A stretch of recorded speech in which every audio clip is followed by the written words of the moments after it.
It's March 22nd, 2020. Okay, yeah. March 22nd, 2020. Welcome to the show, kids. I don't know what it's about today, but take one fucking guess. The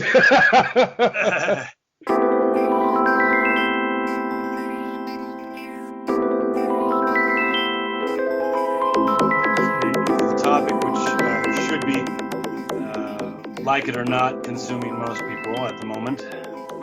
Yeah, welcome to Mars, kids. Welcome to Mars. You know, we got a lot of things lined up for you all today, but you know, I wanted to start off with something easy. All right, top 5 flavors of ice cream, Matthew Phillips. Okay, well, I don't know if I've got a top 5 for you, but I've definitely got a top 2 or 3. I love mint chip or anything mint, right? Like mint choco chip, that's good too. Chocolate. You know, I mean, just regular chocolate is fine by me, but if they've got more exotic chocolate, then I'll check out what they have. Yeah, those are probably my choices. What the fuck is mint chocolate, dude? Why do you have to do that to me? What is mint chocolate? You never had that? Mean? What does that mean, mint chocolate? But wait, I'm asking you, you've never had that? There's no way. No, mint chocolate. I don't agree with that. You agree that it exists, though, right? I mean, you know, if I can take a conservative point of view on this, I believe that you believe it exists, and why are you getting emergency broadcast system sounds in Korea, dude? You're scaring me now. We're talking about ice cream, goddammit. Because I'm in Busan and you're in Chungju. Busan gets these fucking messages all the time. Oh, wonderful. So yeah, mint chocolate. Okay. When I think of mint chocolate, I'm thinking of those. There was this chocolate that used to come wrapped up in a small green foil type wrapping. It was gross. Oh, okay. Yeah, some people minty. that rubbed some people the wrong way, I realize. It was too minty. So your number one flavor was what? Mint. Mint chocolate. Or anything mint. You know, peppermint or whatever. Very odd, man. Is that odd? I don't know, man. It's frankly, it seems un-American, Matthew Phillips. You know. Oh, really? Well, then I'm gonna even like it even harder.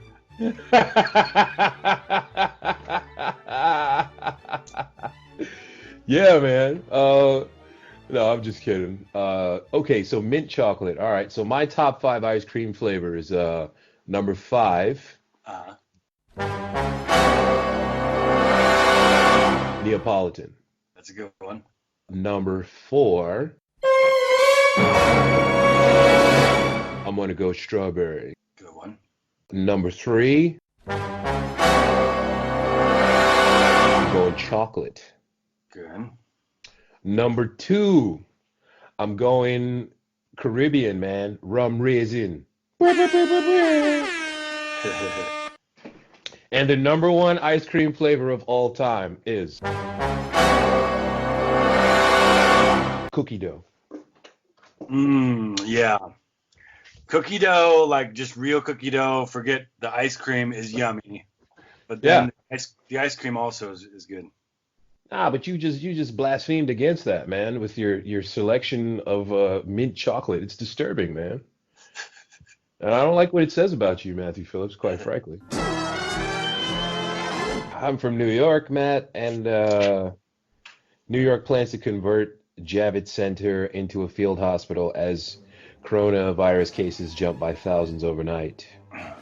The Jacob Javitz Center is like the size of my apartment complex in Korea. It's fucking huge, man. This shit is mind-blowing to me, man. This is straight up. It's normally a what? It's a convention center. Okay. Comic book conventions, concerts.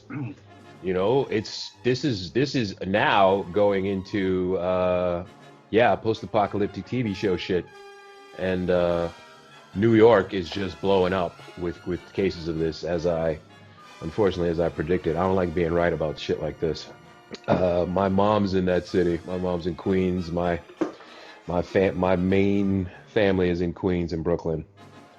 So, I'm just hoping that they can get their food and, keep their hands clean. What are you hearing out of Cali, Matthew Phillips? Well, connected to your turning a place into a hospital story, I've got some links here warning about hospitals all over the nation. I mean, so last week we talked about medicine for profit, health for profit. The obvious problem with that is, like, think about the pharmaceutical industry. They have no financial incentive to tackle health from a wellness perspective. They want to keep people sick. Mm-hmm. And similarly, a hospital that is simply for profit has no financial incentive to be run in any kind of rational way. Correct. That would be geared towards wellness. Well, so anyways, all these hospitals are going to be slammed, or are being slammed at the very moment right now, with capacity that they weren't built for. Yeah. And so you're going to see a lot of hospitals in the next couple of weeks crying, we don't have money to pay our staff. That's incredibly alarming right there. Not so much the we don't have money to pay our staff, because they're just going to make those people work, quite frankly. This is what's happening already in a bunch of places. People, they don't have money. People are not getting paid. Oh, well, fuck you. You show up or else you lose your job. I don't think that's going to be the problem as much as the bigger problem that I see. Take a look at this one, man. That's a very good point, though, what you're saying, that the hospitals will not have money, and how that ties into how the Javitz Center is going to get turned into a goddamn field hospital like it's World War III. And it ties into this, man, how the medical supplies,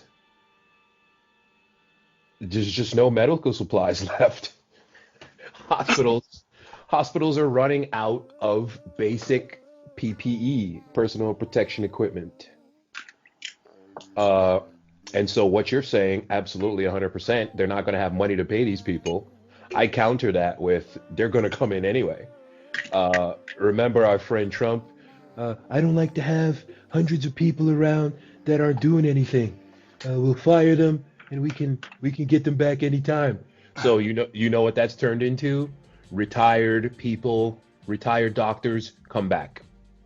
Old doctors come back. Pregnant doctors come back.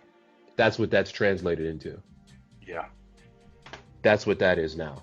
We can get people back at any time. And speaking of supplies, you know where the military got a bunch of test kits recently? Where did they get those test kits from, Matthew Phillips? Italy. Mm. And a certain presidential nominee was basically making fun of Italy about a week ago. Which one was that, I wonder? Yeah, Biden was trying to say, oh, well, if Italy is so great because they have universal health care, why are they doing so bad? You know what? I was waiting for the guy who said that first. It was him. Jesus Christ. I've been waiting for that person to come out of nowhere. You know, they got universal health care, everything's fine. Oh my God. Biden is right wing as fuck. A bunch of his bundlers and funders and donors came out a day or two ago, and February, a bunch of fucking right wing fuckers propped him up. This is the truth, man. So what's happening is, this one from the AP, the critical shortage of medical supplies across the U.S., including testing swabs. They jam those things up your nose, I heard. I mean, not like, come here, but they get way up in there. Right. Protective masks, surgical gowns, and hand sanitizer can be tied to a sudden drop in imports, mostly from China, the Associated Press has found. Trade data shows the decline in shipments started in mid-Feb after the spiraling coronavirus outbreak in China led the country to shutter factories and disrupted ports. Some emergency rooms, hospitals, and clinics in the U.S. have now run out of key medical supplies, while others are rationing personal protective equipment like gloves and masks. I listened to the Dan Lebatard Show. It's two guys. I've been listening to that for years. I started listening to it for just information so I could win my fantasy basketball team. And he invites a doctor on, and she just starts bawling, man. She just starts bawling on the air when he asks her, if there's any hope. Where do you see hope?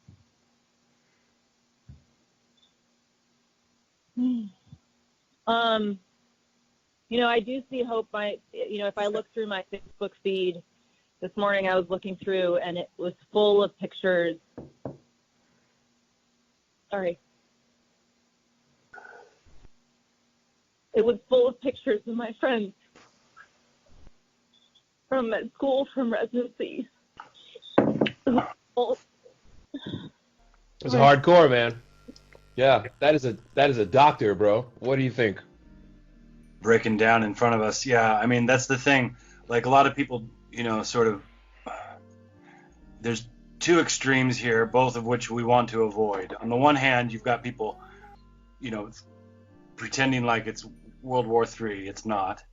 And then you've got other people who think that it's just, I don't need to do anything. It's fine. I'm not going to get sick. You got to have a balance in between the two, man. Yeah. The thing is with the hospitals is, even if we had a Medicare for all thing going on, there's still only a limited number of beds that any hospital has. Right. And a limited number of nurses that can see people and whatnot. And so, if you've got normally, a hospital that gets, let's say, 100 people in a week, now it's going to be 1,000, right? And can they handle that? No, they can't. And what if that happens in hospital after hospital? Here's the thing, man. China, if you look at China, they are, they're sort of like America in the 1950s or 60s, where they're hungry, they're like high with power, new money and this kind of thing. And so those motherfuckers, they build a hospital or two or three, like overnight, basically, right? Yeah, that was insane. They just fucking build this new big ass hospital, right? You see that anywhere going on in the United States? No. Well, here we are. You come to find out that the U.S. gets most of its medical supplies in China. Most of the saline for a while was produced in Puerto Rico, and then the hurricane comes, that's dead. There was a lot of medical supplies made in Puerto Rico, and that's gone now. So here we're not getting shipments from China. People in Korea that I've spoken to, they're trying to send masks and stuff to their friends and family back in the U.S. Nope, Korea shut that down. You can't do that. And we have that clip of the doctor who says, the CDC is recommending that they put face masks on. That they put bandanas on their face like they're going to rob a train. And then most recently I saw the CDC is now recommending, well, if you run out of masks, why don't you doctors and nurses wear a bandana or scarf? I mean, that is just, I can't even tell you how scary that is for those of us in the hospital. This shit is crazy, man. This shit is crazy. When Chinese medical supply factories began coming back online last month, their first priority was, of course, their own hospitals. The government required makers of N95 masks to sell all or part of their production internally instead of shipping masks to the U.S. The most recent delivery of medical-grade N95 masks arrived from China about a month ago, February 19th, and as few as 13 shipments of non-medical N95 masks arrived in the past month, half as many as arrived the same month last year. So all of that's from the article. how's your mask situation here in Korea? You good? Well, I don't use the masks. We're winding down from the thing, and so like for the past 2 days, for example, I've seen lots of people going around town without masks, whereas the previous 3 or 4 weeks, everybody had masks on. Yeah. Yeah, I do know. I have just exercise dust masks, the sports mask, that are just for dust. Okay. Basically. Because I'm still not really going into crowded indoor places as of yet. Yeah. But I do have slightly better ones that are disposable. And this is what I use. And today the air pollution's really bad. So I think maybe China's ramping it up again, or then again, this is that time of year that the air comes from the Gobi Desert anyway. Right. So, yeah, man. Not enough supplies, man. That's something that's rough. That's something that's rough. This woman in guess what state? Florida. I'm going to assume Florida too. I don't know if it's actually Florida. I'm just going to assume Florida because, God damn it, there are palm trees in the video. A guy, Brian Tyler Cohen, he puts up on his Twitter. So this woman not only buys out a local Dollar Tree of every single box of paper towels, napkins, and toilet paper so that no one else can buy, she caps it off with Donald Trump. Go Donald Trump. Because capitalism, my friend. Let's take a clip of this here. Look at this wonderful woman who just told me to go F myself and mind my own effing business, who just bought the entire store of paper towels, toilet paper, so that nobody else can have any. It's really lovely. And I wish I had gotten her earlier when she was telling me to go F myself and mind my own effing business. But now she's being all calm because she knows she's going to be on everywhere. Yeah. Why didn't you video inside the store? They sold it to me. Shouldn't be allowed, though. I hope you're not, like, going to go sell it to other people. Don't worry, you'll see her on the street corner selling it for double in a minute. Matt, man, what the fuck? Why would you need all of these toilet... Why would you need this so much? Well, it's funny because unless the person who's buying has sort of the infrastructure to sell it, she's wasting her money, right? I mean, can I ask you a question, man? How many times in your decade of living in Korea have you bought paper towels? Never. You know what I'm saying? I realize, man, living over here, so many of these things that I used to just buy all the time, I haven't bought a roll of paper towels in years. Yeah. Napkins, do you have a box of napkins actually? No. I just but buy. Then again, I don't eat in my house. I only eat outside. I buy enough toilet paper so that I use that as paper towels and napkins, man, just in case, Right. Koreans do that. Yeah, man. And toilet paper's cheap. All right. So then she finishes it off with this. I didn't even send anything to you, and you freaked out on me. So obviously, you know you're doing wrong. So where should I go? What street corner should I go to buy it from you?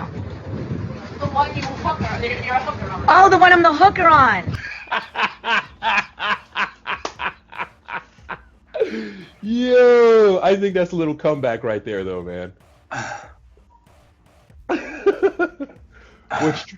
What street should I buy the toilet paper from you? The one that you're a hooker on. Burn! Oh, I'm sorry, man. Did you enjoy the Michael Bloomberg show starring Michael Bloomberg and the presidential primary? Oh, yeah, the Republican who somehow mysteriously turned into a Democrat overnight. Just randomly, son, because money will do that for you. Your By the boy way, Mike. Go ahead. A lot of people thought that he spent around 500 million. Yeah, but it wasn't. It was $1 billion. Are you fucking what? Yeah. The financial reports came out, and it was 999 or something. It's very close to $1 billion. And he just no sweat. Yeah, he didn't break a sweat, did he? Oh my God! Wow! Just here's $1 billion, yo. Wow! And you see, the media hyped him.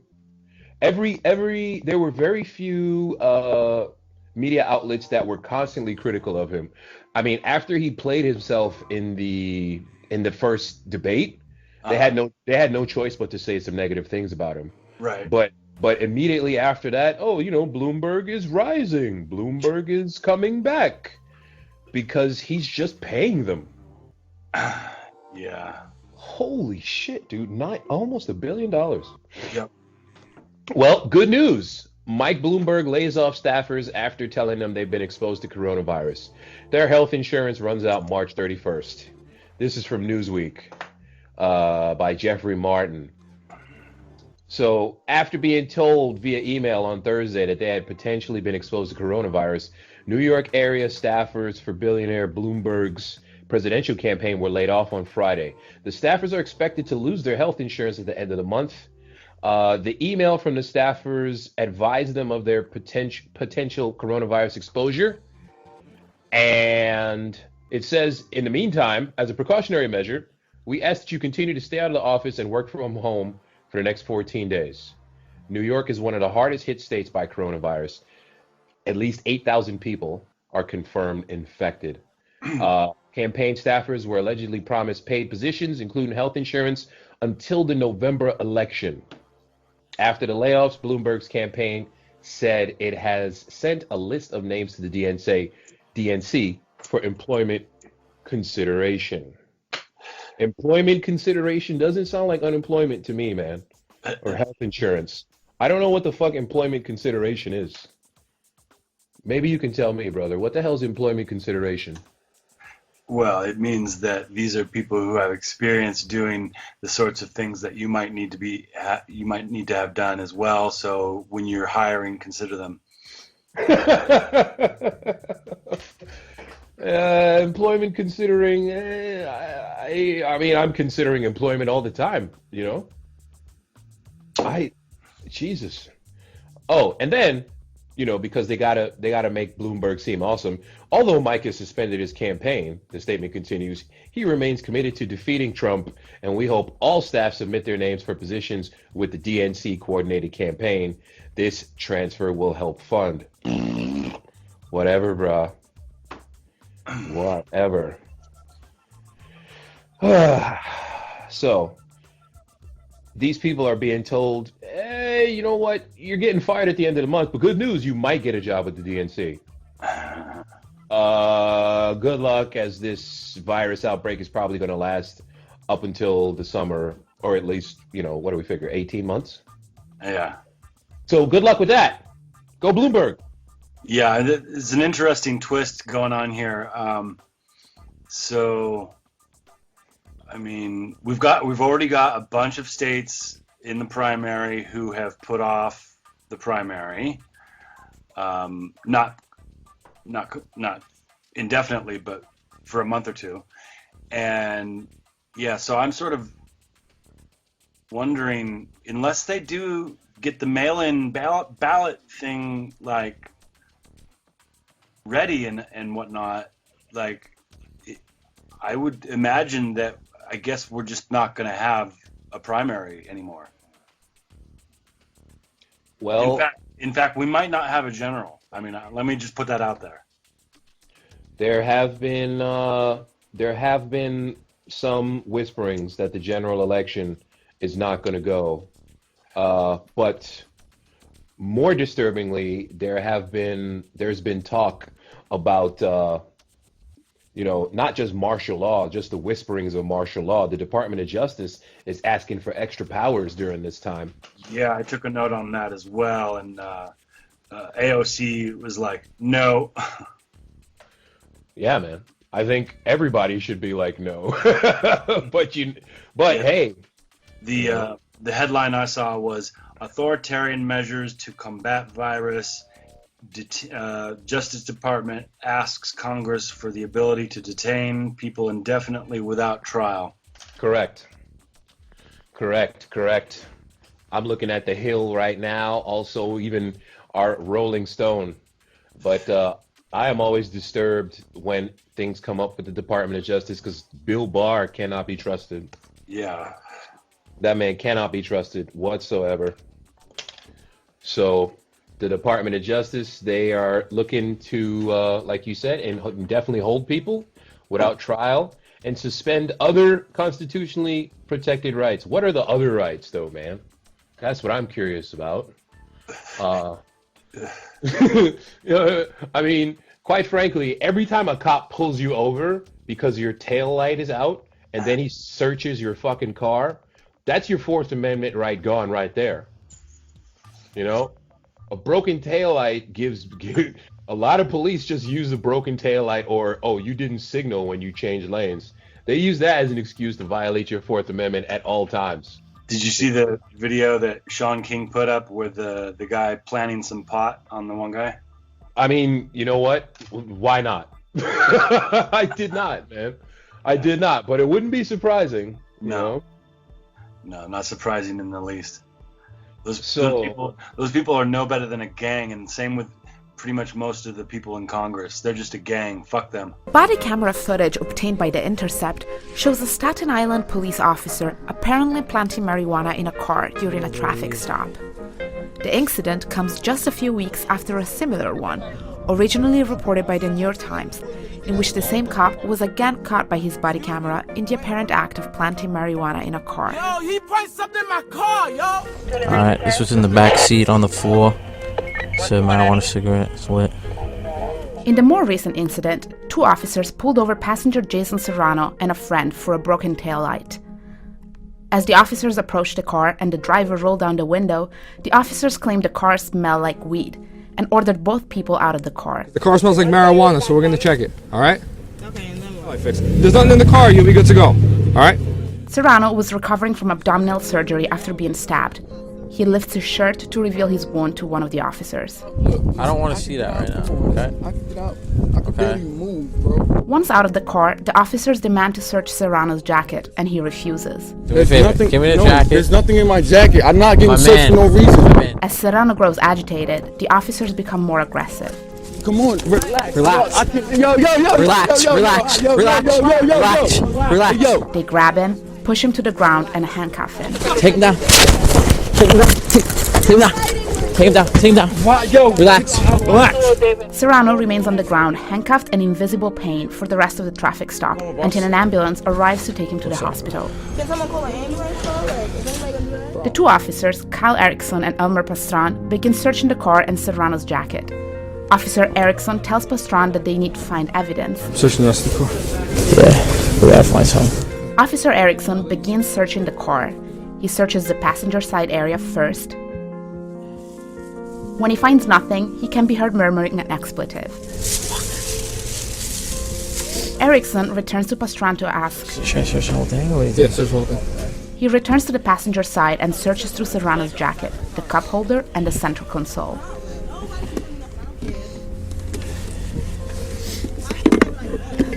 As he continues searching the rest of the car, the driver approaches. I can watch him search my car. Cause like, what is he doing? Man, stand back. Why? What are you doing? Erickson looks back at Pastran, visibly agitated. See nothing. It's alright. You know what I mean? Yeah. After several minutes searching the car, Erickson again admits that he hasn't found anything. Nothing? I don't see anything. Yeah. You said it's a truck? I'll get it for you. 15 seconds later, Erickson returns to the front seat cup holder and sets something down.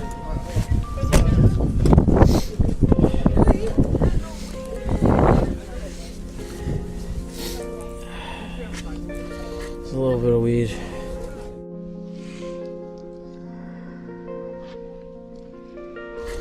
of weed.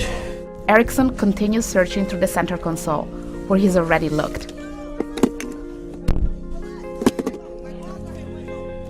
A minute or so later, he again sounds agitated. Fuck!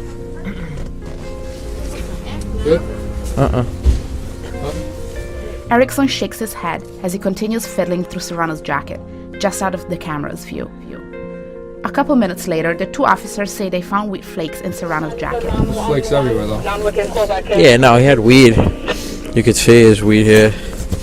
At the end of the search, Erickson turns to Pastran. You good? We're good? The officers then fist bump each other. The few words exchanged between the two officers during the search are almost identical to those they exchanged during the search just a few weeks earlier. Yeah. We gotta find. You know what I mean? On that occasion, too, the search had ended with Erickson asking Pastran. Good? Yeah. Okay. An ambulance finally arrives to pick up Serrano. He spends the next 5 days handcuffed in a hospital room, waiting for his abdominal wound to close. Serrano took a plea deal to avoid jail time and didn't learn of this body cam's footage existence until after he pleaded guilty. The video, which didn't emerge for nearly 2 years, underscores the limited information available not just to the public but also defendants, and validates criticism by police accountability advocates that body cameras are of little use if the evidence they captured remains inaccessible. The NYPD declined to comment on this incident. A little bit of weed. Erickson and Pastran remain on patrol. There's nothing to say. The video speaks for itself. I didn't have no marijuana on me. I didn't have no weed. I didn't have no drugs. I wasn't driving. Wasn't my car. The tail light wasn't broke. I had no reason to. At all. Besides harassment.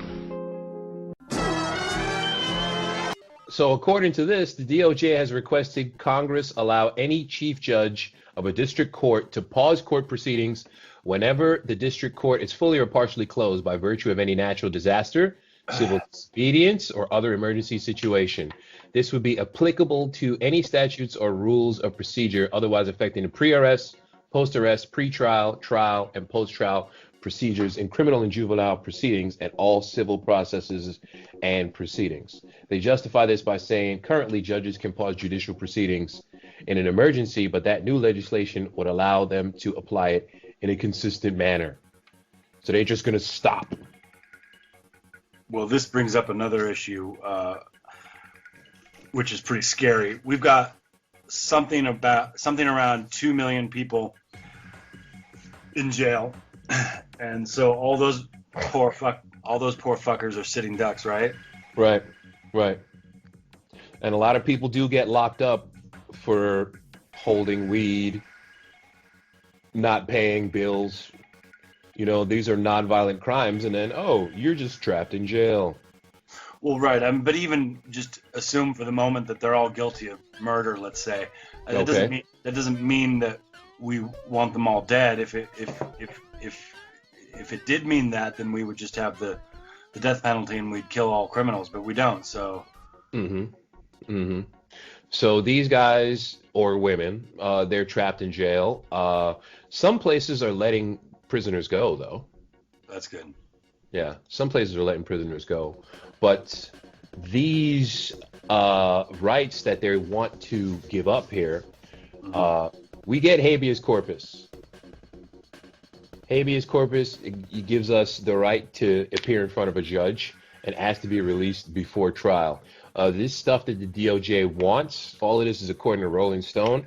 Essentially, habeas corpus, gone until the emergency ended.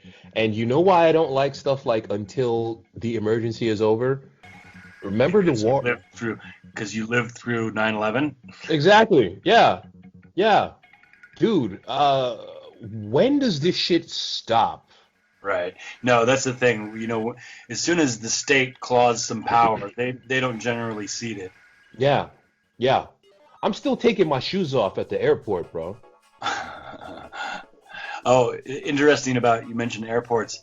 You know how normally speaking, you know, you wouldn't be able to get lotion through or whatever, but now because of yes, the fact that we're all using hand sanitizer, that part has been relaxed. And some guy on Twitter is like, oh, almost like the whole ban was worth nothing in the first place. Nothing, at all. You know who profited off of that? stores in the Security airport, and stores in the airport, and yes, the security complex. Hell yeah. The TSA suddenly springs up out of nowhere. It's giving a bunch of people making, unfortunately, $10 an hour to protect us. It's giving them just incredible power, and these people are not police.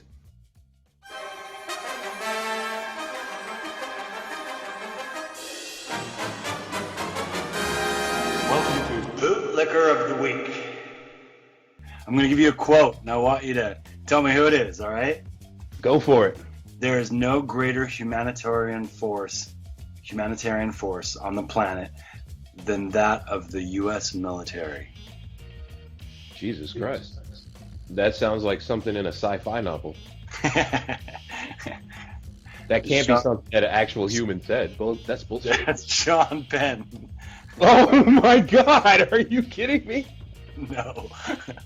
That seems like something out of a Frank Miller satire, RoboCop 3 shit. Like there's no way. Go ahead, man. Explain this shit to me. Well, I guess he went on TV recently, and he's trying to make the argument that in a time of emergency like this, the armed forces and the military and whatnot can play a vital role or whatever. And I'm sure that, yeah, I mean, sure, why not? There's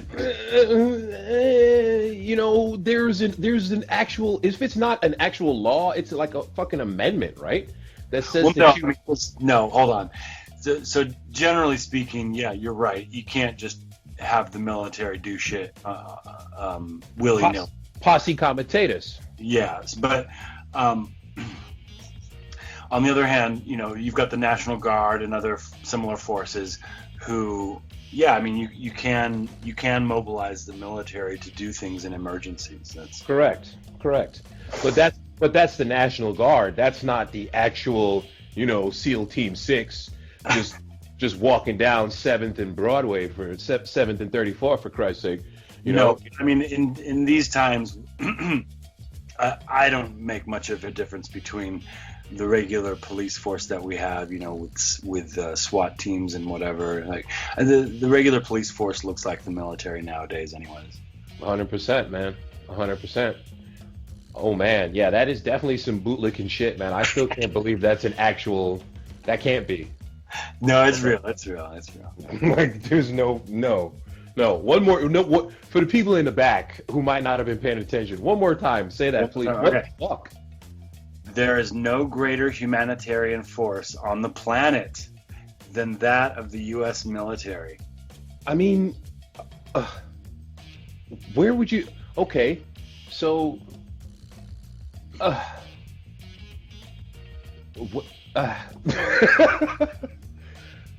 mean, let's give him the benefit of the doubt for a moment, just for the sake of argument. Like that's what I was trying to say a minute ago or so. Like, yeah. Like you can imagine in an emergency, the military, just like any other set of people, doing good things. That's not impossible to imagine. But sure.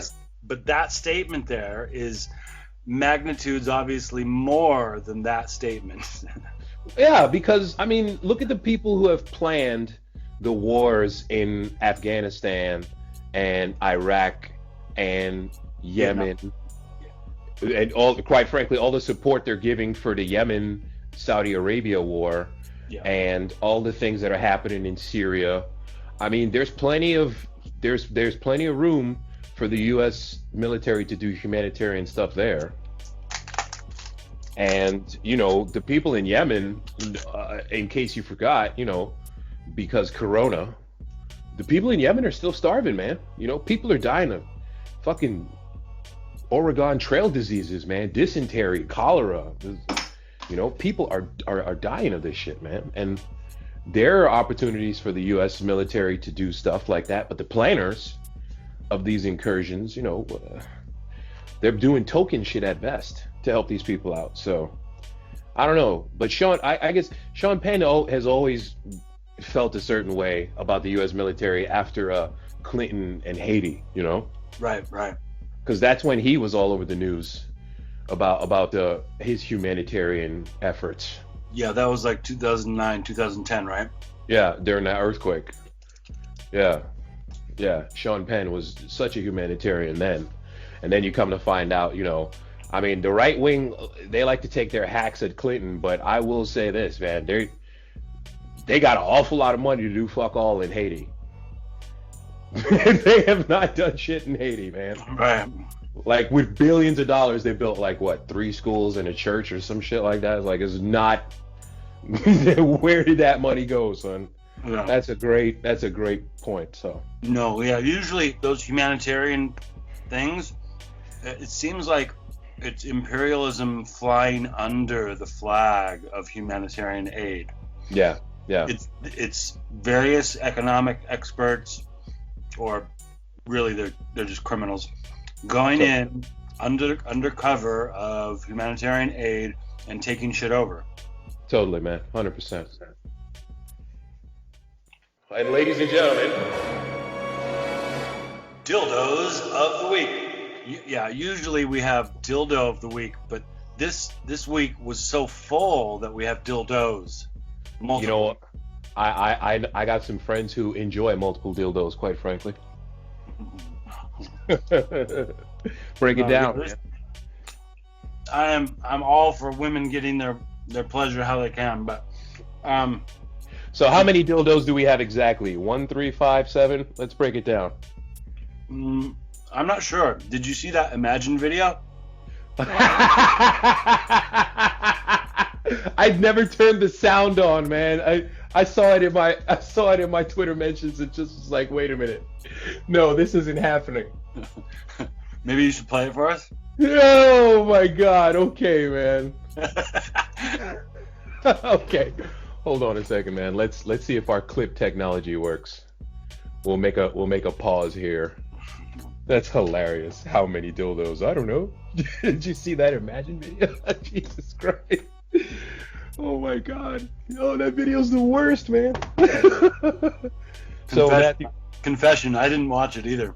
Yeah. I mean, why would you? You see, all you have to do is see them mouthing that bullshit and then switching from one person to the next, and you're like, oh, this is just treacle that I could do without.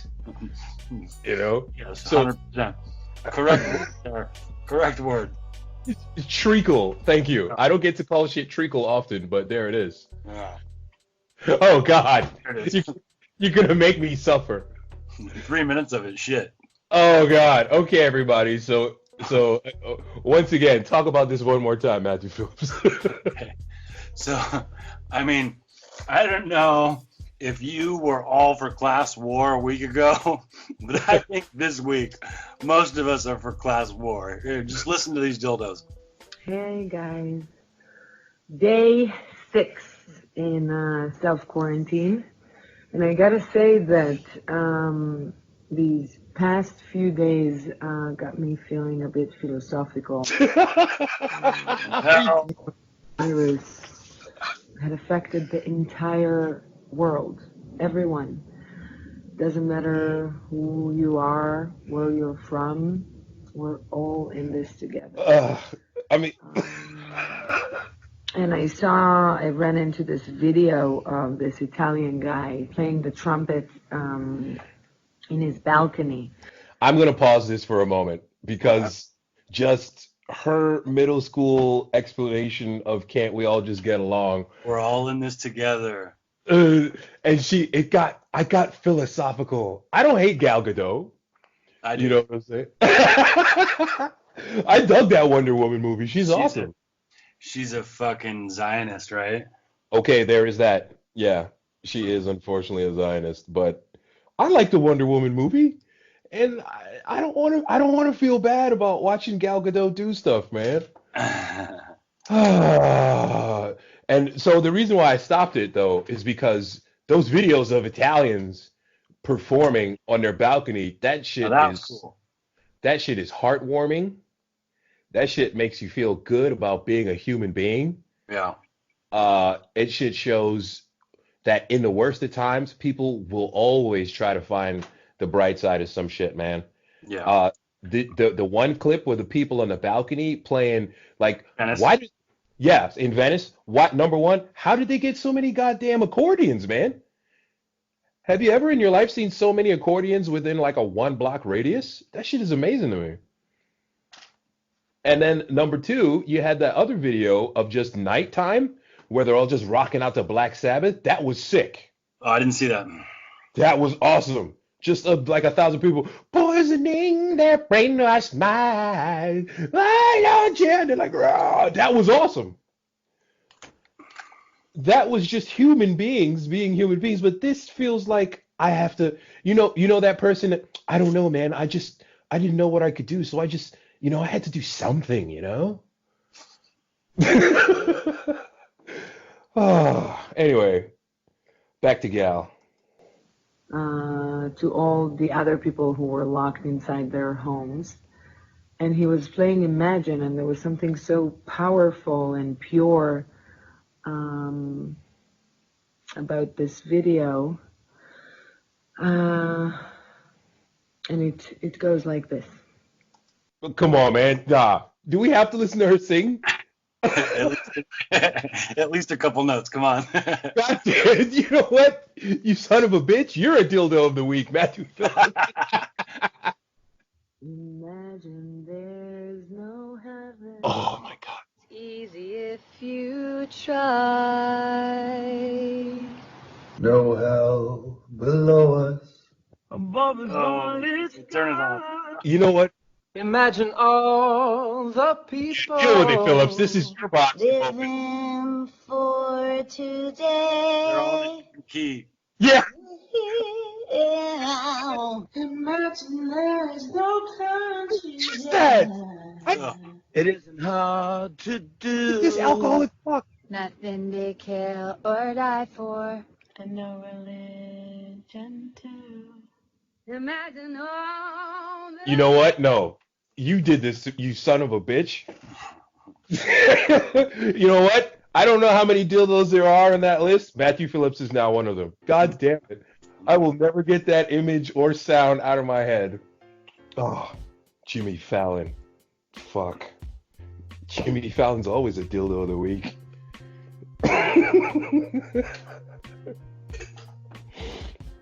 Oh, man.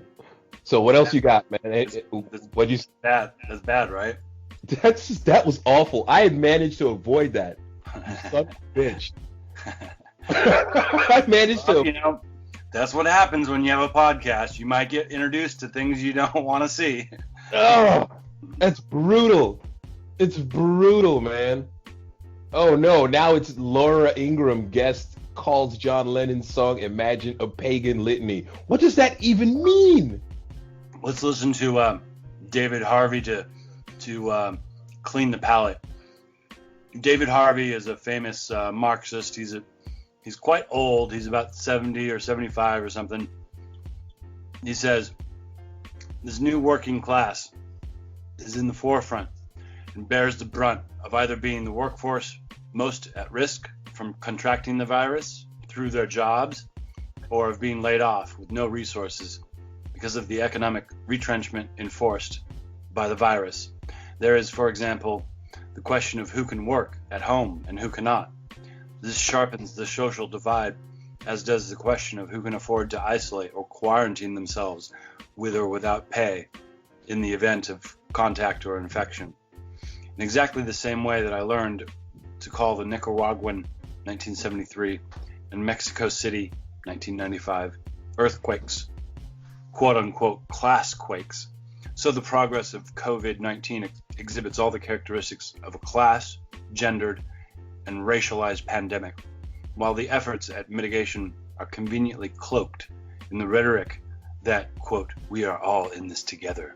The practices, particularly on the part of national governments, suggest more sinister motivations. It's a great article. I suggest everybody read it. It's called Anti-Capitalist Politics in the Time of COVID-19 in the Jacobin by David Harvey.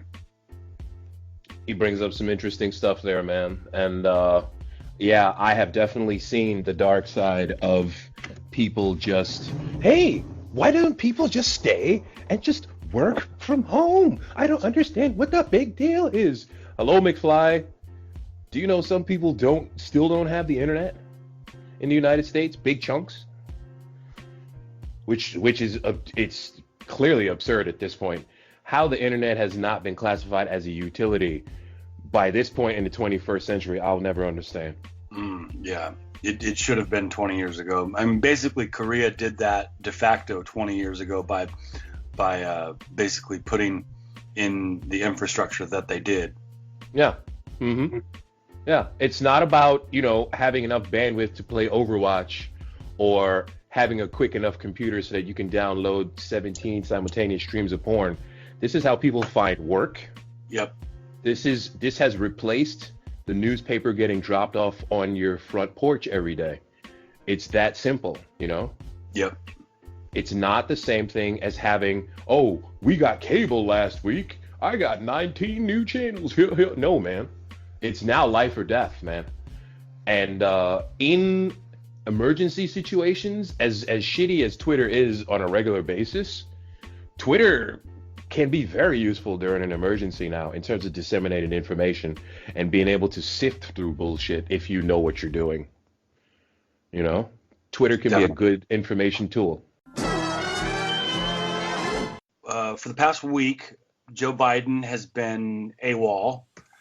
And meanwhile, Bernie Sanders has donated via his presidential campaign. He's donated $2 million to Meals on Wheels, No Kid Hungry, Restaurant Workers Community Foundation COVID-19 Emergency Relief Fund, One Fair Wage Emergency Fund, and the National Domestic Workers Alliance. So yeah, there's plenty of people who, you and I, we're teachers, so we can do some of our classes online. There's plenty of people who are not that kind of a worker. 100%, man. You know who can't work from home? The guy who puts your groceries in a bag. Right. And for years, you've been told by these pricks who make more money than both of us combined, fast food, that's a job for teenagers. It's a transitionary job. You're not supposed to do that forever. Well, you're learning like a motherfucker now how important it is to have a cashier at the supermarket, aren't you? How important it is to have somebody to mop and clean and unclog your toilet and other things like that, jobs that you cannot do remotely, And yeah, plumbers make a decent wage, 100%, and they tend to work for themselves. But people who do the quote unquote menial labor, you can't shit on those people anymore as of the COVID-19 outbreak. Those people are the glue that holds this shit together, man. Yeah, so I guess a lot of states have classed a lot of these workers, grocery workers, foremost among them, as what's the term? They've classed them as essential workers, I believe. That's right, essential. So that's delightful. That's I really dislike the differentiation between low skilled and high skilled work, because I've done high skilled work. It's not actually any different than any other work. It's not, except for the fact that you might get a better wage sometimes, you might be in more air-conditioned offices, but work is work. There it is, man. Work is work. Okay. What else you got on your mind, brother? Let's see. Yeah, so I just wanted to give you and the podcast a heads up that because of what's happened in the past week or so, I cannot in all conscience from this point forward comment on the election in the same way that I was before. So first, on the 15th, Biden was destroyed in the debate by Bernie. He really was. And then a couple days later, Arizona, Florida, and Illinois went forward with the vote for some reason, even though there's no reason they couldn't have done mail-in ballots. This is during a global pandemic. We've got the DNC, and Tom Perez telling people to go out and vote. I mean, this could have been the difference between flattening the curve and not flattening the curve. And they basically just ordered a bunch of people to their deaths. So I no longer view the primary as in any way valid. It's not. The entire primary has been soiled and spoiled. That's a hot take, man. That's definitely a hot take. The DNC, as we know, is not above being shady. We can both agree on that. People are not supposed to go outside because of the virus. 100%. I agree with that. Well, they can go outside, but they're not supposed to go into meetings bigger than 50 or 10 people. And congregate, right, and congregate. It's definitely on the DNC for not trying to make this process safer for people.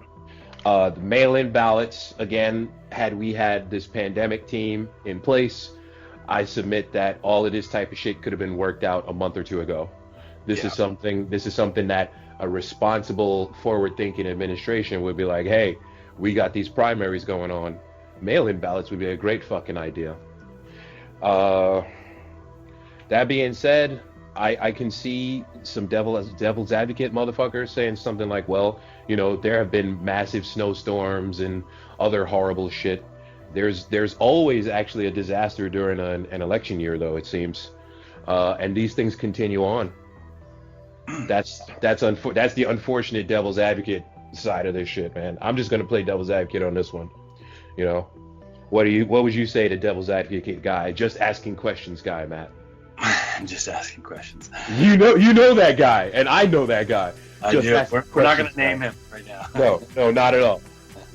But I'm gonna play just asking questions guy. You know, force majeure, Matt. Oh, what the hell, dude? You want to just stop the world? Come on, man. Things have to go on, Matt. Stop spreading fear, Matt. Stop spreading fear. No, I mean, obviously, the DNC would have made very different decisions if, let's say, Bernie were way ahead, right? If they were competent. Sorry, something in my throat. Yeah, continue. No, I mean, yeah, sure. Like, on the one hand, that's actually a rational counterpoint to make, but I mean, people do move primary dates a day forward or a week forward. Because the problem with the way you phrase that is it sounds like what I proposed was canceling the primary. Right. And that's honestly what some people would assume. Yeah. I mean, but no, I mean, they have soiled and spoiled the process by making people vote in that kind of a circumstance. Yeah. Agreed that things definitely could have been pushed back because no one's saying cancel the election, but honestly, there are rumblings that are saying cancel the general election, not the primaries. And these rumblings are coming from people because they're scared because the government is just making this shit up as they go along. Well, right, and they're not acting in good faith at any turn, which I think is a good point to introduce. Maybe you've got some articles up in regards to some of the stock trading. Oh my God! Look, you know what? Before we comment on that, I want a week or two to go by so that we can really see how this unfolds. Because right now, it's insider trading. Clearly, it's clearly insider trading. Yeah, I saw a graph of like the top 6 or 7 senators that they had identified as doing insider trading of one kind or another, and these graphs are really dramatic. You know, they've got this you know, sort of spiky look to them, and then they tank right at one point. Yeah. And magically and mysteriously, like these people know like when to sell all their stock. It's not, and you and I know that Martha went to jail for that shit. So hey, I want to see how they managed to spin this, especially fucking Dianne Feinstein, the one who crushed the souls of little children who were like, please save us from global warming. She was all, fuck you. Get out of my office. I just want a big election. Fuck off. That was amazing. So, yeah, that's absolutely something that we will dig into next week on the podcast. 100%, man. I'm Norbert Morvan, aka Just Asking Questions guy. And for Matthew Phillips, you all have a good week and wash your goddamn hands, you son of a bitch. All right then, I'll make sure.